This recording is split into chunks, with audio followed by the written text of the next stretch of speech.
Então, bom dia a todos. Eu me chamo Guilherme Adame, sou médico residente aqui no HC, estou no R2. E a gente vai começar a aula de hoje falando sobre bioenergética aplicada ao esporte.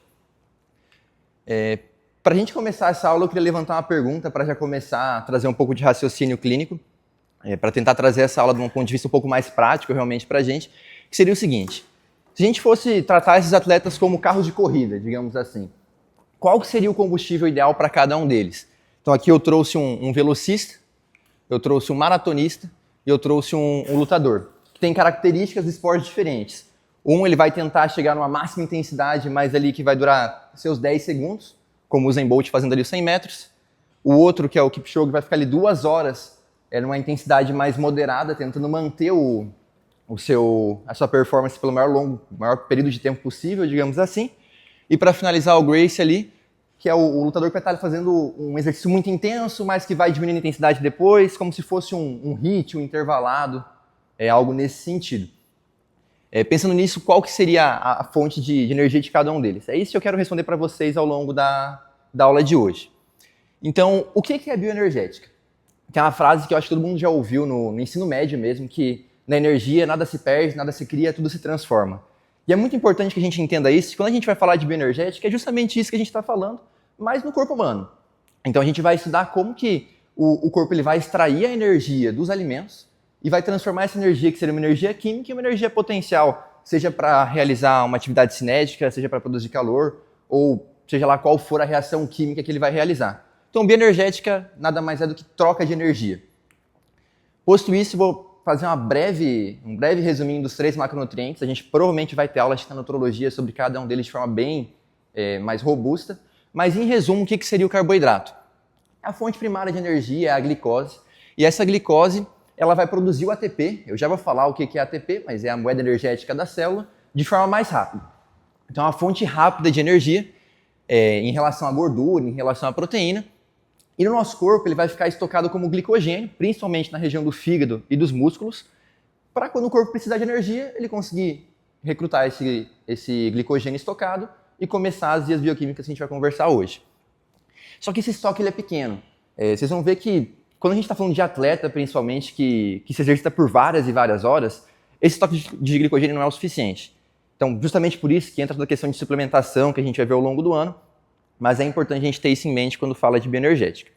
Entrando no segundo macronutriente de forma mais introdutória também teria a proteína, que todo mundo já ouviu falar, que é basicamente os tijolinhos para construir a massa muscular. A base da proteína seriam os aminoácidos. Esses aminoácidos eles até podem virar de alguma forma a glicose através das vias bioquímicas para produzir energia, mas não chega a 10% da energia do nosso corpo vindo de proteína. O corpo usa gordura e carboidrato para energia em situação normal. Você está em jejum, se você está fazendo alguma cagada muito grande, ele pode até usar a proteína, mas não é a ideia não é ser uma fonte de energia, e sim uma matéria-prima para a construção realmente de massa muscular ou qualquer outra coisa dentro do nosso corpo em relação às células e afins. Perfeito. E já finalizando a questão dos macronutrientes, a gente vai entrar na gordura, que ela vai ser estocada ali na forma de triglicerídeo no nosso corpo, ela está tanto no sangue, mas principalmente no tecido adiposo. E esse tecido adiposo ele tem uma fonte praticamente ilimitada de energia, digamos assim. É muito maior do que a do glicogênio, a gente consegue utilizar esse tecido por dias e dias. Só que a diferença do glicogênio é que ele não é rápido. Para a gente conseguir pegar essa gordura e colocar ela como fonte de energia, a gente vai ver isso mais para frente, demora, é um processo que envolve mais reações, mas em compensação é um processo que produz mais energia do que o carboidrato, quando a gente fala molécula a molécula, com a questão de que isso não é um processo tão rápido. Então é aí que começa a entrar algumas questões, especificidades do esporte, de intensidades, essas coisas que a gente consegue usar no nosso paciente, pensando em otimizar a utilização desse substrato ou assim vai.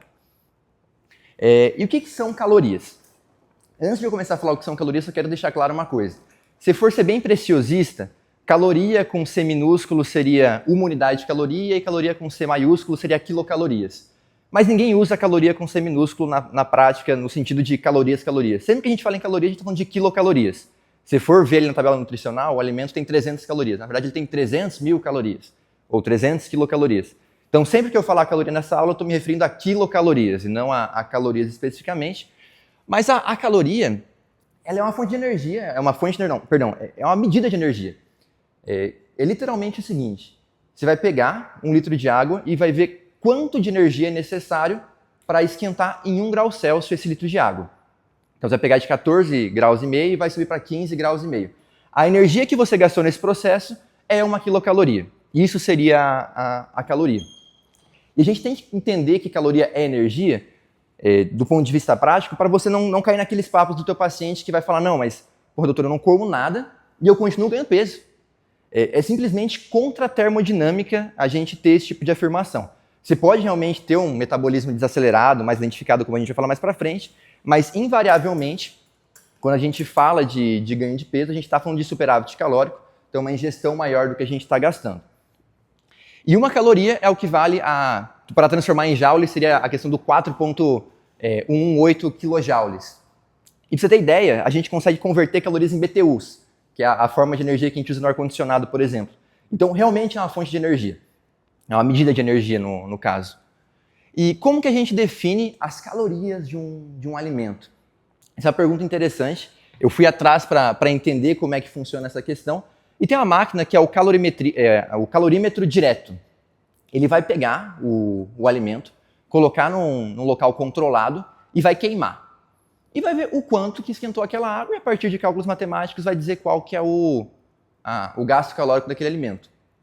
E a partir disso, foi já há décadas atrás pesquisado quanto que seria a caloria de 1 grama de proteína, 1 grama de gordura, 1 grama de, enfim, carboidrato. E a gente vai ver que, no ponto de vista prático, a gente consegue usar de forma mais simples, mas é um processo que foi feito lá atrás um pouco mais chatinho, mais complexo. E quanto que seria essa quilocaloria de cada macronutriente? Quando a gente fala na questão do calorímetro, não do nosso corpo, a gente já vai entrar no nosso corpo. 1 grama de carboidrato seria 4,2 calorias, 1 grama de gordura 9,4 calorias e 1 grama de proteína 5,6 calorias.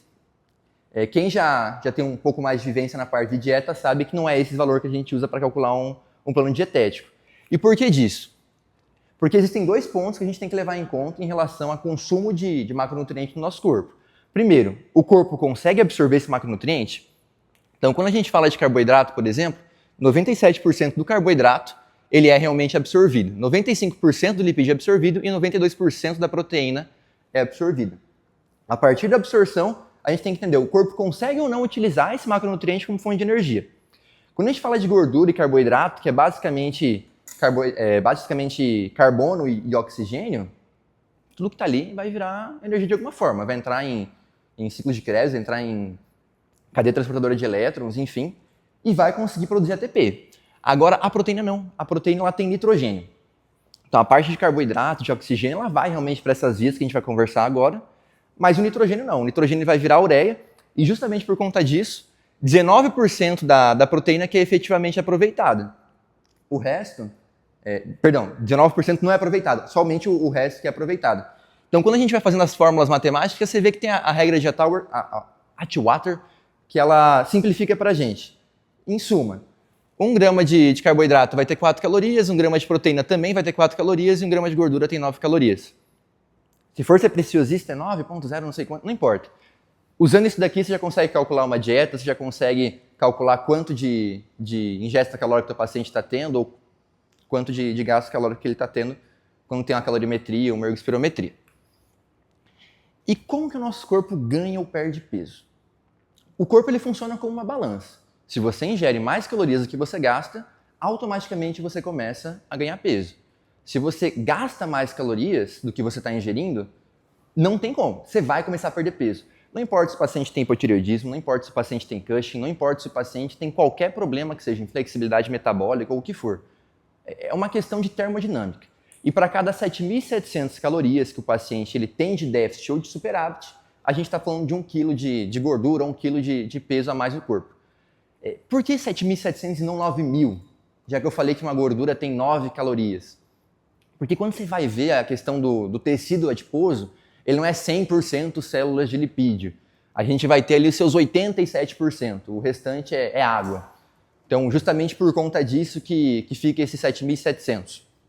Então, esse é um valor que é bom ter em mente ali, até para você conseguir explicar para o seu paciente, se você for fazer um déficit calórico de X calorias, a cada tantas semanas você vai ter a perda de 1 quilo, ou no superávit você ter o ganho de 1 quilo.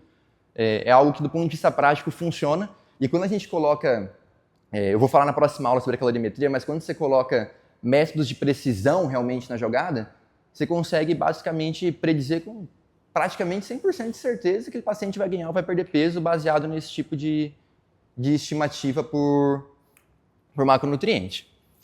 E como é que tudo começa? Pensando em bioenergética. É agora que a aula começa a ficar chata e dá vontade de dormir. A gente vai ter o ATP como uma moeda energética e é basicamente assim que a nossa célula consegue fazer troca de energia.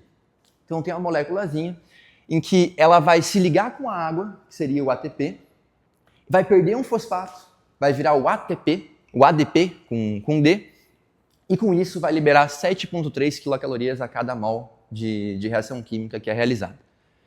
Só que essa moeda energética, a gente vai ver mais para frente, ela não consegue ser armazenada em grande quantidade. A gente vai entrar depois na via da ATP-CP, mas o ATP em si não consegue ser armazenado em estoque de quilos e quilos para a gente conseguir ficar o dia inteiro usando isso daí sem precisar recarregar. Então, quando a gente começa a se exercitar, a gente já começa a usar os sistemas energéticos e seriam 3 deles. O primeiro seria o do ATP-CP, que é a creatina fosfato. O segundo seria a glicose anaeróbica e o terceiro o metabolismo oxidativo. A gente consegue também chamar o ATP-CP de via anaeróbia alática, porque ele não vai usar o oxigênio, não vai produzir lactato, e a glicose anaeróbia de anaeróbia lática, porque ele também não usa oxigênio, mas ele produz lactato. E o metabolismo oxidativo também pode ser visto em alguns livros como aeróbico.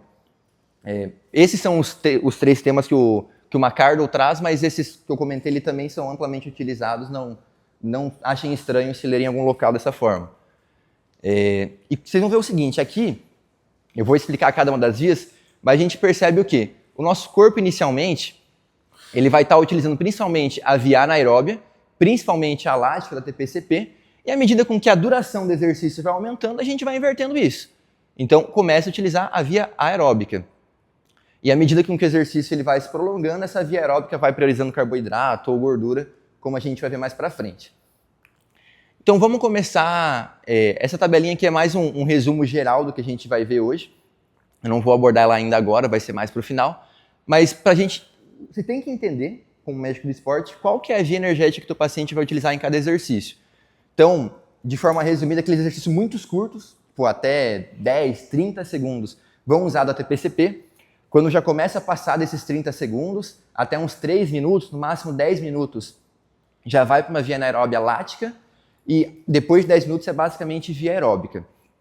E é só você raciocinar. Um ultramaratonista, ele está usando qual via? Obviamente aeróbica. O cara dos 100 metros, é mais a da ATP-CP. O dos 400 metros, usa um pouquinho da ATP-CP, mas já começa a usar mais a do lático. E assim vai. Não tem segredo. Isso aqui cai bastante na prova de título. É uma coisinha boba, mas eles acham muito importante a gente saber. E, posto tudo isso, a gente vai então entrar agora nas reações químicas. Então, o objetivo da aula é que a gente decore o nome de cada uma das enzimas para entender como que no nosso corpo a gente vai conseguir produzir energia. Obviamente não faz sentido, né? Brincadeira. A gente não vai ver isso daqui. Tem um capítulo inteiro no McArdle sobre isso.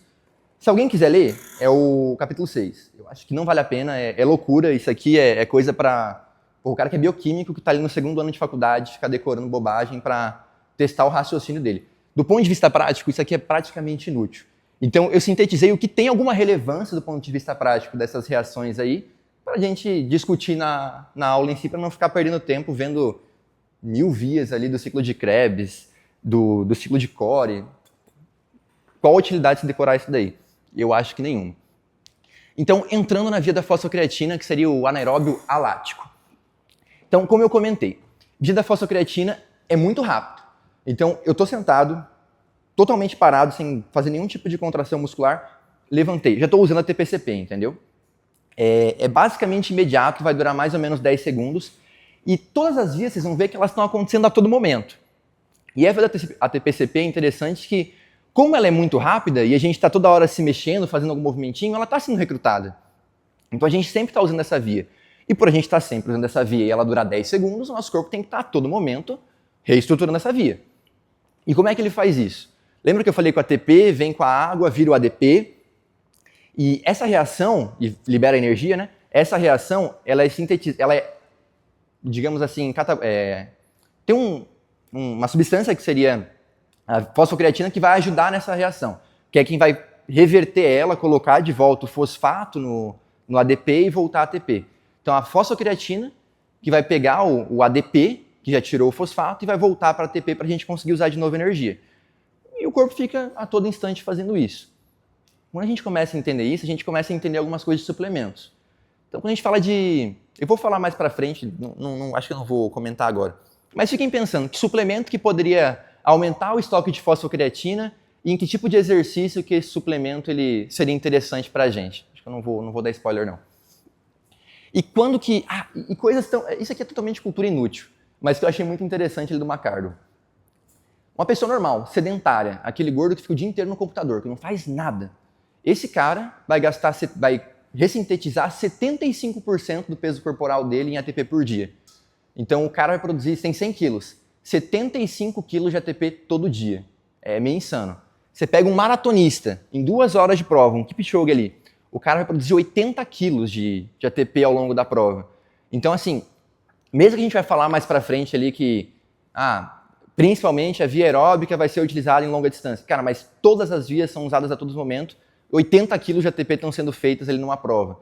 Então, ela está sendo recrutada também em outras provas. Mas o que a gente tem realmente de predomínio de fosfocreatina é questão de tiro. Então, você vai pegar 100 metros rasos, o cara vai terminar os 100 metros em 10 segundos. É basicamente fosfocreatina. Não dá nem tempo de você pensar em começar a pegar a glicose e produzir energia. O corpo não tem essa velocidade. Você pega aí um cara de 25 metros na piscina. Beleza, também. Levantar peso na musculação ali, você vai fazer, 4 repetições, uma alta carga. Você mal começou o exercício, já terminou. Também é fosfocreatina. E seriam basicamente esse tipo de exercício que predomina, não que somente esses exercícios vão ter essa via, mas que predominaria o uso da fosfocreatina. Aqui eu trouxe a imagenzinha do que eu expliquei. Então a gente vai ter o ATP, cadê? Aí, boa. O ATP que vai virar o ADP mais o fosfato, que vai liberar energia, e essa é uma via que vai e vem. E a ATPase, aqui com a creatina fosfoquinase, ela vai recaptando e refazendo essa via, transformando de volta em ATP e fazendo com que a gente tenha a capacidade de manter isso ao longo de todo o dia e toda a vida, efetivamente. Perfeito. Terminamos a primeira das 3, vamos continuar. E vamos numa ordem cronológica de tempo. Então, começou os primeiros 10 segundos, ATP.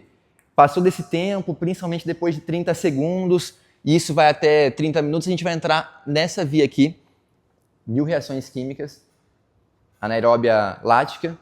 Em resumo, o que a gente tem que entender dessas 1000 reações químicas?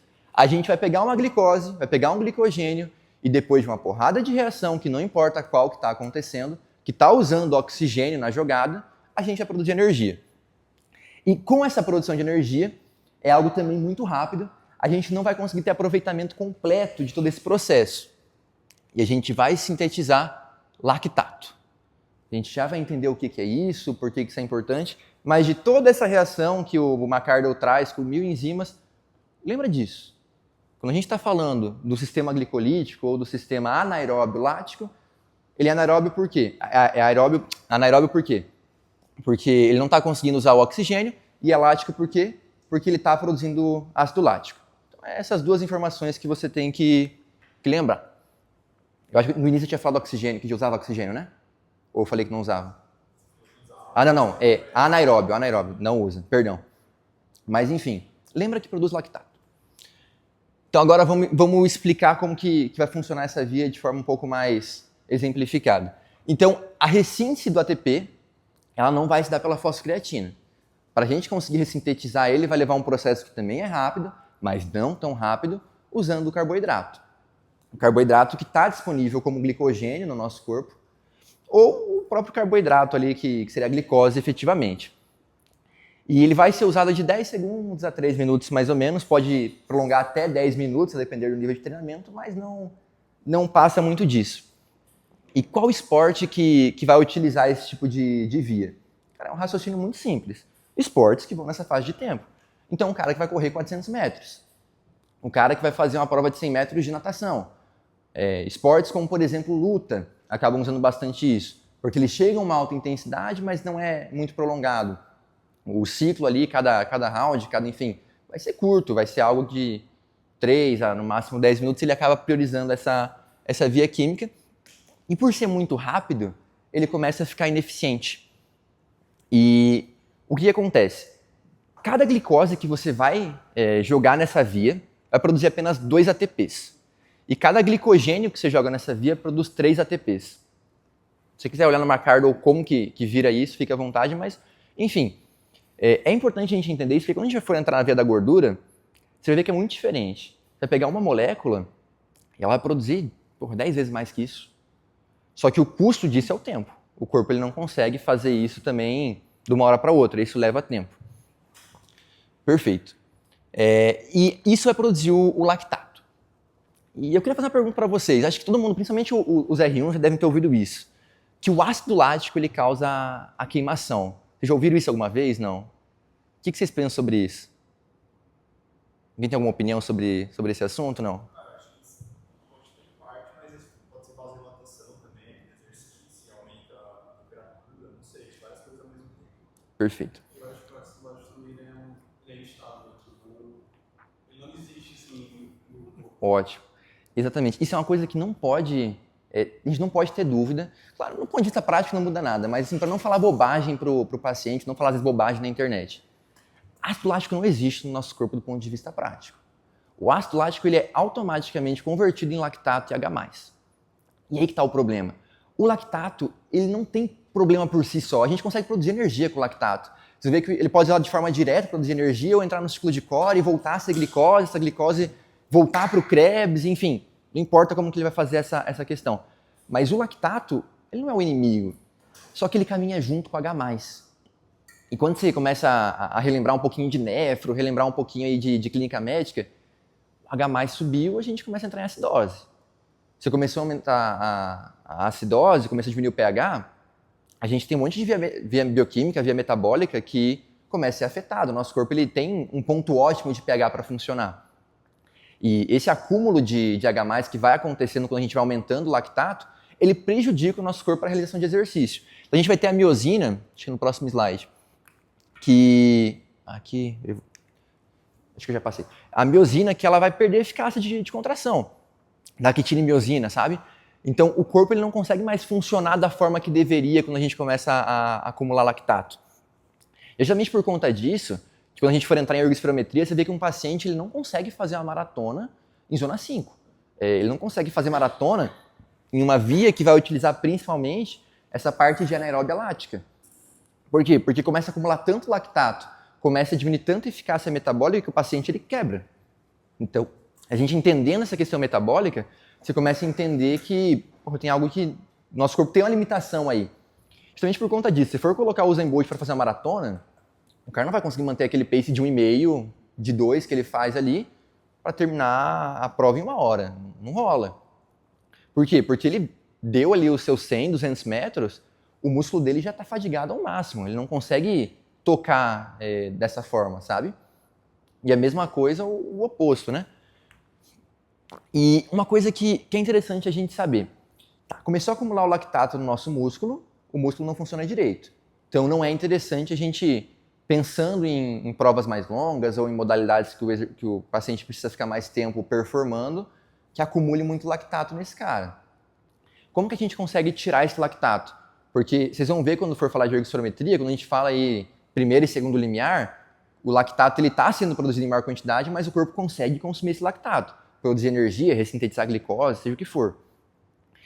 Mas chega um ponto em que ele perde essa capacidade, destampona o H+, enfim, faz a acidose. E como que a gente consegue diminuir isso?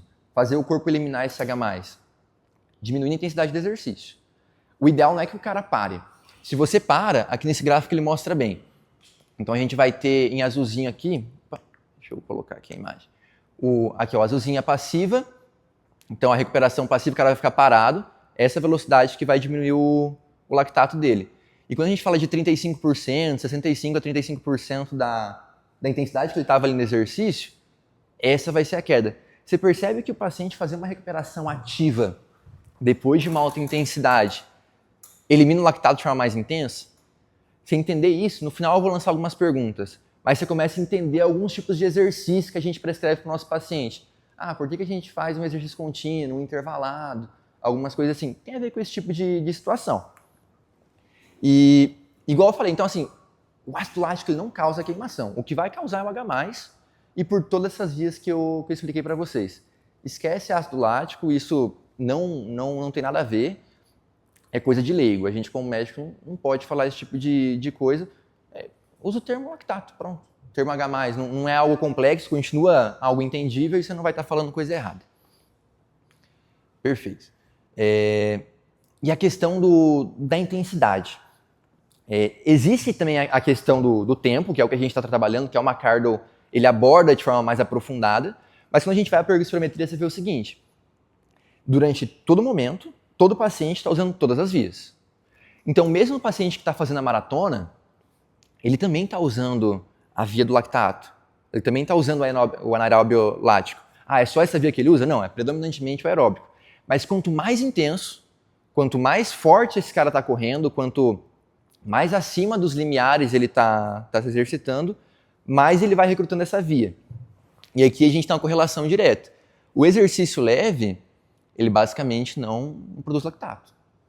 A partir de um momento, que a gente vai definir como primeiro limiar, ele vai começar a aumentar essa produção de lactato, mas ele ainda consegue tamponar. E a partir de um certo ponto, estoura. Você vê que o lactato vai lá para cima, que seria o segundo limiar, que a gente vai discutir isso mais lá para frente, no modo de ergospiro. Mas entendendo a fisiologia, você começa a entender o porquê que vem essas questões dos limiares, enfim. Pela questão das vias metabólicas que o paciente vai recrutando. Ele não consegue dar conta de correr só com o aeróbico quando o cara está muito intenso, por exemplo. E finalizando já praticamente a aula, vamos entrar então na via aeróbia. Então, se é aeróbio, é porque usa o oxigênio. Se ele usa oxigênio, ele não está produzindo lactato, porque aqueles compostos ali iniciais, eles vão ser utilizados na cadeia transportadora de elétrons para ser totalmente utilizado. Então, vamos lá. Como que a gente pode usar a via aeróbia? É uma fonte de energia mais contínua, mais eficiente, é a melhor de todas, só que ela é mais lenta. Então, o corpo não consegue recrutar na hora. Vai levar aí seus 3 a 10 minutos para a gente estar recrutando de forma efetiva.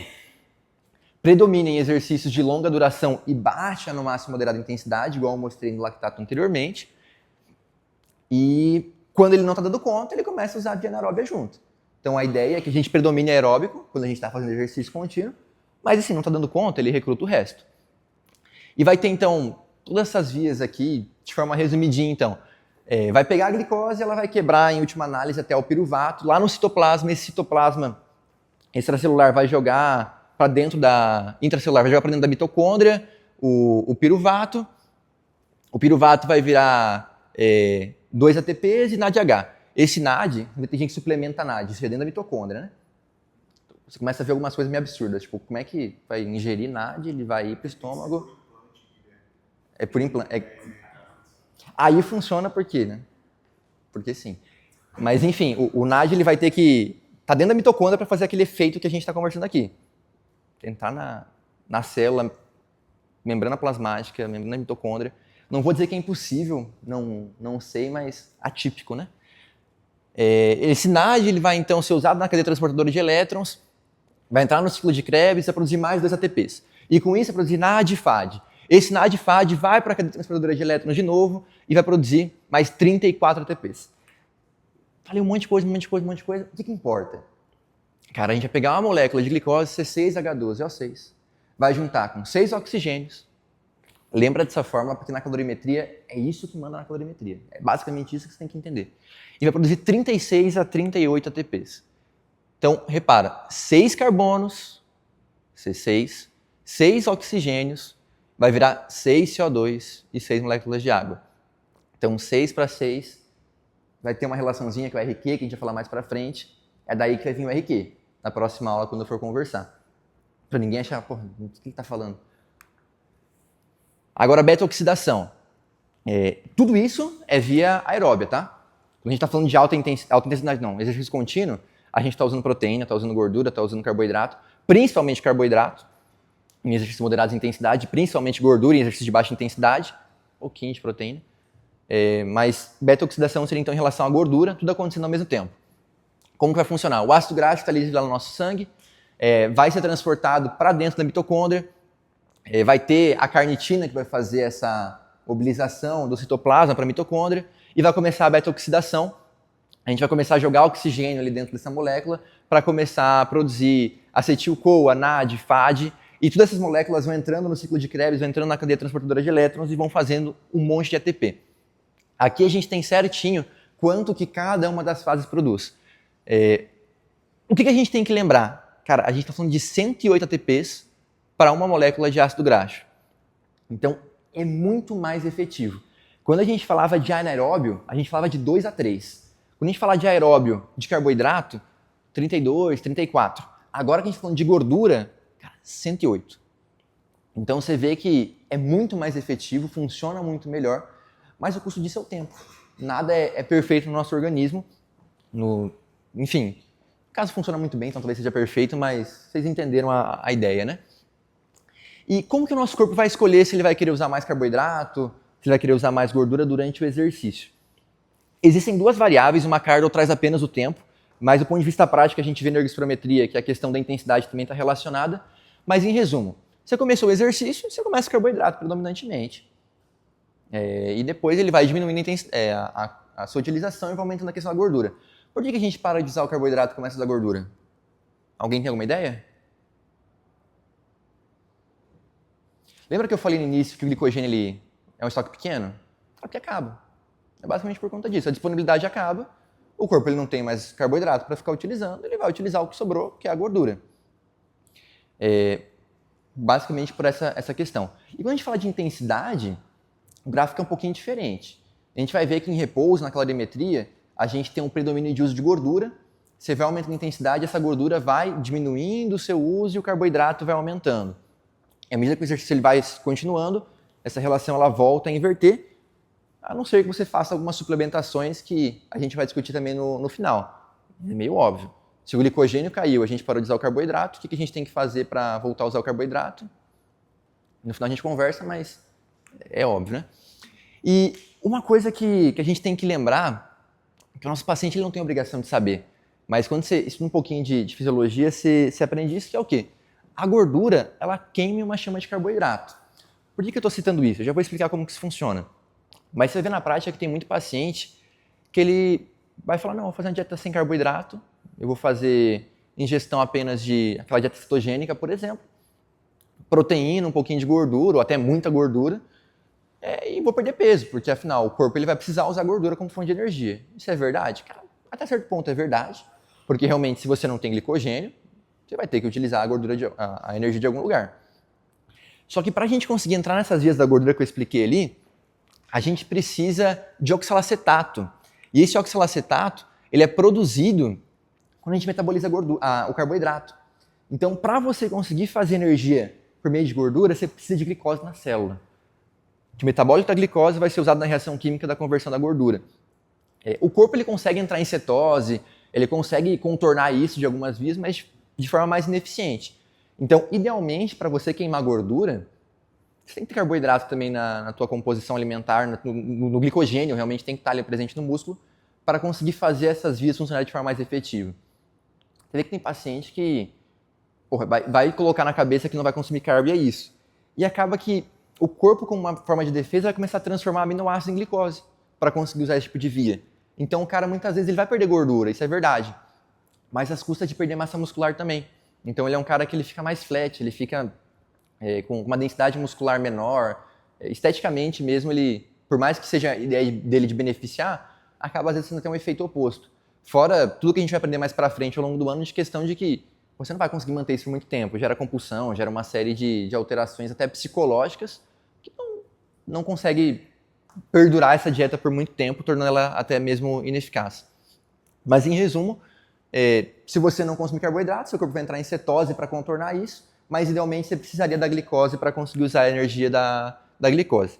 E tudo que eu conversei, o que vocês têm que lembrar pelo menos é disso daqui. A molécula aqui é um ácido palmítico, existem várias vias ali que podem ser utilizadas, mas principalmente essa, que seria então C16 H32O2, que usaria 23 oxigênios e vai produzir esses 16 CO2, 16 água e 108 ATPs. Eu vou trazer esse número de novo na próxima aula de colorimetria. Então lembrem disso na hora que a gente for fazer os cálculos do RQ, essas coisas, já vão entender o que é isso. Para não dizer que isso aí veio do nada. Então vem disso daí, do ácido palmítico. E agora que a gente já finalizou a parte de bioenergética, eu trouxe algumas perguntas e até a própria imagem lá no início para a gente discutir e tentar entender, então, do ponto de vista prático do que a gente conversou. Então vamos lá. Qual que seria a vantagem de a gente prescrever um HIIT para o nosso paciente? O que vocês me diriam aí? Por que a gente faria um HIIT e não faria uma alta intensidade contínua até a falha, por exemplo? Deixaria o cara fazendo zona 5 até ele não aguentar mais?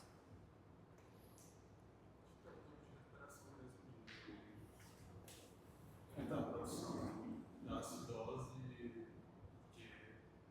de graça que você mostrou que a melhor maneira é diminuir a intensidade de exercício de 7 a 5. Então, perfeito. Então, a ideia do HIIT é justamente você conseguir manter a alta intensidade.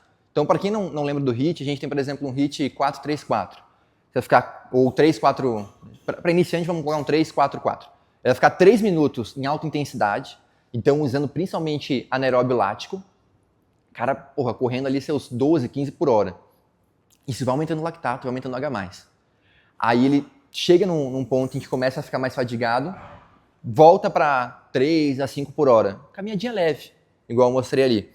Essa caminhada leve vai ser melhor do que parar, porque ele vai começar a utilizar esse lactato que estava acumulado, vai começar a eliminar ele.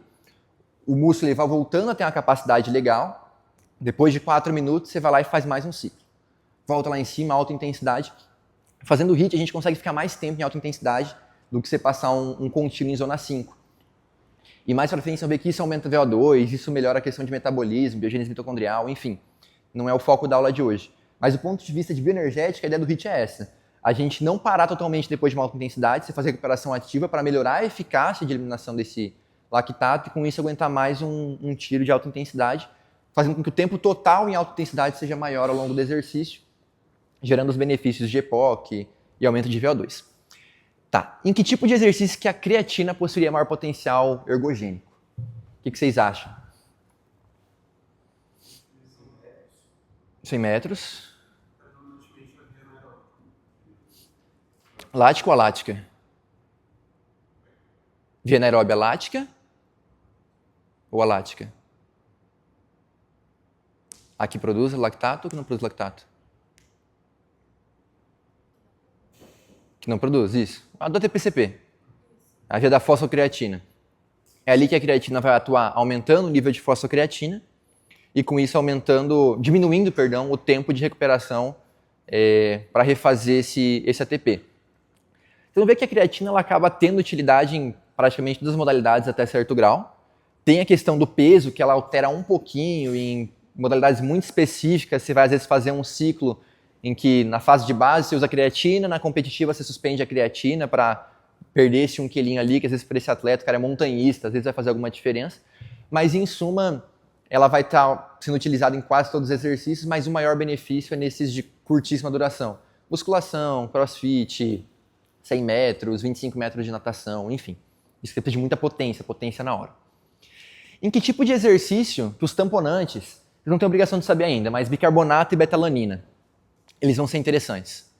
Tamponante, ele iria, em resumo, bicarbonato, ele vai estar no extracelular e vai controlar essa alteração do H+, ele vai dar uma segurada ali, e a betalanina vai estar no intracelular, pela L-carnosina, enfim, a gente vai discutir isso mais pra frente, e dentro da célula vai controlar a acidose também. Então não vai deixar o corpo chegar em acidose tão rápido. Quando que ia ser legal a gente usar esses suplementos? Futebol. Perfeito. Quais exercícios você acha que usaria isso daí, então, que seria legal? Perfeito. Luta, HIITs, qualquer exercício que você vai chegar em alta intensidade e curta duração, ou então que vai fazer um intervalado. Futebol não é curta duração, o cara vai estar ali seus 90 minutos correndo. Só que o cara dá um pique, corre bastante, vai ficar depois mais caminhando, enfim. Ele vai alternando o ritmo. O cara não corre os 90 minutos em altíssima intensidade, mas ele dá muitos tiros, né? Mesma coisa a luta, enfim. Então essas seriam as modalidades que esse tipo de suplemento teria melhor benefício. E que tipo de exercício que usar carboidrato seria mais efetivo?